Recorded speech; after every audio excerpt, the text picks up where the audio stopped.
Olha, o tema que a gente vai analisar hoje é daqueles que pega fundo, sabe? Pega mesmo.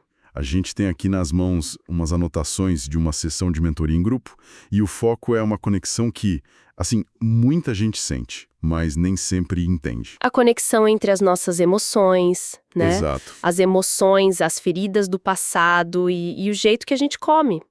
Nossa missão aqui é investigar os pontos principais dessa conversa. Uhum. Tentar entender o que está por trás da chamada fome emocional e como essas experiências podem, sabe, moldar nossa relação com a comida. E é uma investigação fascinante, porque o que as fontes revelam é que o prato de comida, tipo, aquilo que a gente escolhe no dia a dia, muitas vezes é só a ponta do iceberg. Sim. É quase um mapa que pode levar a gente para lugares muito mais profundos da nossa história, emoções que a gente nem sabia que estavam ali pedindo para serem vistas. Exato. É quase como uma cena de crime e a gente precisa encontrar as pistas. Boa analogia. E a primeira pista que me chamou a atenção foi o relato de uma participante sobre o cheiro de padaria. Ela disse que antes amava, era um cheiro que trazia conforto. Aham. Agora ela entra numa padaria e sente náuseas. Como pode uma percepção mudar de forma tão drástica assim, do amor ao enjoo? Então, essa mudança é o primeiro grande insight da sessão. Não é o cheiro que mudou, é a consciência dela. A consciência. Antes, o cérebro dela registrava prazer, conforto, pão quente. Agora, depois de um processo de autoconhecimento, o cérebro dela lê os ingredientes. Ah, Açúcar, farinha branca, gordura. A náusea é uma resposta quase visceral do corpo dizendo: isso não me nutre mais. nossa, que forte. Vite ao prazer virou um alerta sobre o que não serve mais para o corpo dela. É como se o corpo começasse a falar mais alto que o hábito. E essa ideia de uma necessidade que não é física me leva direto para o centro da discussão, a tal da fome emocional. Sim. Porque acho que todo mundo já sentiu aquela fome que aparece do nada, que não é do estômago. Como é que a gente sabe na prática se é o corpo ou a emoção que está pedindo comida? A mentora na sessão oferece um guia prático para diferenciar as duas e é muito útil. O primeiro ponto é a urgência. Urgência. A fome física vem aos poucos, dá para esperar. A fome emocional é um trovão, surge do nada e grita: preciso comer isto agora. Não aceita negociação. Entendi. É aquela vontade que parece um sequestro, né? Larga tudo e vai comer. Exatamente. O segundo ponto que se conecta a isso é a seletividade. Seletividade. A fome física é mais aberta. Se a gente está com fome de verdade, uma maçã ajuda, um prato de arroz com feijão resolve. Certo. A fome emocional é uma diva. Ela quer uma coisa específica. É o chocolate daquela marca, a pizza daquele lugar, o salgadinho X, nada mais serve. É um desejo com nome e sobrenome. Perfeito. Espera aí, vamos entender isso melhor. Essa questão da seletividade é a chave, então. Quando eu sinto que preciso de um brigadeiro e nada mais no mundo vai resolver. Exato. Isso já é um sinal de alerta gigante de que a fome não é de verdade, mas sim uma necessidade emocional disfarçada.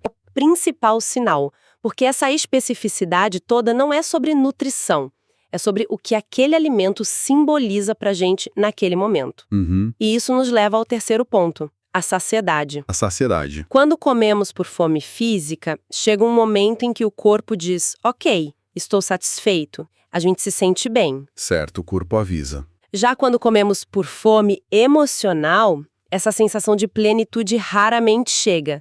Muitas vezes a gente come, o prazer imediato passa em segundos e o que fica é a culpa, o estufamento. A sensação de por que eu fiz isso? Exato. A fome emocional é um buraco que a comida não consegue preencher. Faz todo sentido.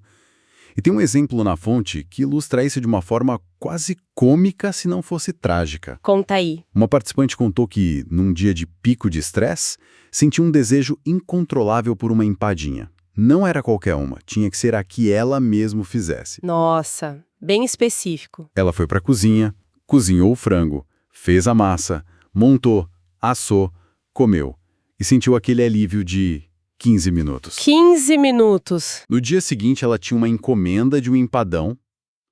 Ao pegar nos mesmos ingredientes, o cheiro do frango, a massa, ela sentiu uma repulsão física. É a ilustração perfeita do ciclo. O gatilho emocional, que era o estresse, exigiu uma solução específica e imediata, a empadinha.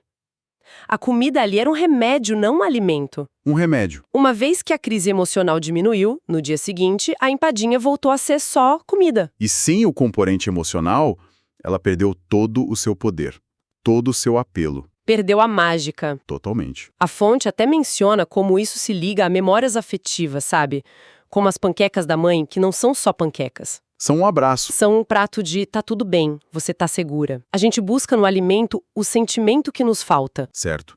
A comida vira um atalho para um sentimento que está faltando. Mas aí que tá. Se a gente entende isso, como lidar com esses sequestros da fome emocional na prática? Boa pergunta. A conversa na sessão entra nisso, falando sobre desejos na TPM, que é um momento clássico para isso acontecer, e surge uma dica que eu achei curiosa.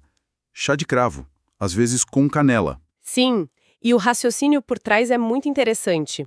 A explicação é que o cravo e a canela têm um dulçor natural. Ah, tá. Então, quando vem aquela vontade desesperada por açúcar, o chá oferece uma experiência sensorial adocicada que engana o cérebro e acalma aquele desejo sem precisar do açúcar em si. E ainda tem outros benefícios, né? Elas citam ser bom para a garganta. Isso é uma estratégia de substituição inteligente. Mas isso não corre o risco de virar só mais uma regra, mais uma pressão? Tipo, não posso comer o doce e tenho que tomar o chá. Vira outra obrigação. Exato. Numa lista de coisas que a gente tem que fazer para ser saudável. Então, essa é uma preocupação muito válida e foi abordada na discussão. A chave não é a obrigação, mas a consciência. Consciência. Não é você está proibida de comer o doce, mas sim, aqui está uma ferramenta para te ajudar a navegar por esse desejo. É uma opção. É uma opção. É resgatar uma sabedoria mais antiga de usar ervas e especiarias para cuidar do corpo. É uma abordagem mais gentil. Gosto disso. Em vez de uma luta violenta contra o desejo, é uma negociação. É mudar a mentalidade de punição para de cuidado. É uma escolha, não uma sentença. Gosto dessa ideia de negociação em vez de luta. E isso se conecta a um tema maior que elas discutem: a pressão gigantesca, principalmente sobre as mulheres, para serem perfeitas. Nossa, sim. A dieta tem que ser perfeita, o treino tem que ser perfeito, o trabalho impecável, a casa em ordem. Essa síndrome de dar conta de tudo. Que é uma receita para o desastre. Totalmente. Exatamente, porque a perfeição não existe, é uma meta rígida, frágil e completamente realista. A vida é fluida, cheia de imprevistos. A fonte argumenta que a solução não é buscar a perfeição, mas sim o planejamento consciente e a definição de prioridades. Certo. A gente não vai ser 100% em tudo o tempo todo. Vão ter semanas em que o trabalho exige mais e o treino fica em segundo plano. Outras em que a vida pessoal tá caótica e a alimentação não vai ser a ideal. E tá tudo bem. E o ponto principal é, está tudo bem. A autocobrança é mais prejudicial que o brigadeiro que foi comido. E o caso da Juliana, outra participante, é um exemplo assustador de até onde essa busca pela perfeição pode levar. Esse caso é forte. Ela estava passando por um período de estresse absurdo no trabalho com prazos impossíveis. A única coisa que ela sentia que podia controlar era o treino. Se agarrou naquilo. Com tanta força que ela simplesmente esqueceu de comer o dia inteiro. Foi treinar em jejum e quase desmaiou no meio do exercício. Que perigo! É um caso extremo, mas que ilustra perfeitamente a distorção de prioridades que a pressão pela perfeição causa. Total. Na tentativa de ser perfeita em uma área, o fitness, ela negligenciou a necessidade mais básica do corpo humano: energia para viver. Sim. Isso mostra como a abordagem tudo ou nada é perigosa. O equilíbrio não é um clichê, é uma necessidade de sobrevivência. Entendi. É preciso ter autoconsciência para dizer: hoje o dia está caótico, talvez um treino mais leve ou até mesmo um descanso seja mais inteligente do que me levar ao limite e desmaiar. O corpo sempre cobra conta. E é nesse ponto que a conversa na mentoria dá um passo para trás e vai muito mais fundo. É aqui que a coisa fica séria. Eles saem do o que e do como e mergulham no porquê. É quando apresentam a ideia de um detox emocional. A proposta para o grupo foi um exercício de escrita diária com o objetivo de perdoar pessoas e liberar mágoas antigas. Qual é a lógica de conectar perdão com compulsão alimentar? Se a gente conectar os pontos, a lógica é direta. A premissa central é que o peso emocional que carregamos, as mágoas, os ressentimentos, a raiva, O peso? muitas vezes se manifesta como peso físico. A fonte usa uma metáfora poderosa. Ressentimento é um veneninho que a gente toma todos os dias esperando que o outro morra. Nossa, Esse veneno interno gera um estado de estresse crônico, de inflamação emocional. E o que o corpo faz quando está nesse estado? procura alívio. Procura alívio, procura o conforto. E a comida vira o anestésico mais rápido e disponível. Faz sentido. O detox emocional é sobre esvaziar esse copo de veneno para que a necessidade de se anestesiar diminua. Uau! Esvaziar o copo de veneno. E a partir desse exercício de escrita começaram a surgir as histórias que são a verdadeira raiz do problema. Sim, A gente precisa falar sobre duas delas. A primeira é a de Tayana. Ela revelou que o grande trauma da vida dela é o abandono. O pai foi embora quando ela era criança. certo. Anos depois, já adulta, ela passou por um divórcio muito doloroso por causa de uma infidelidade.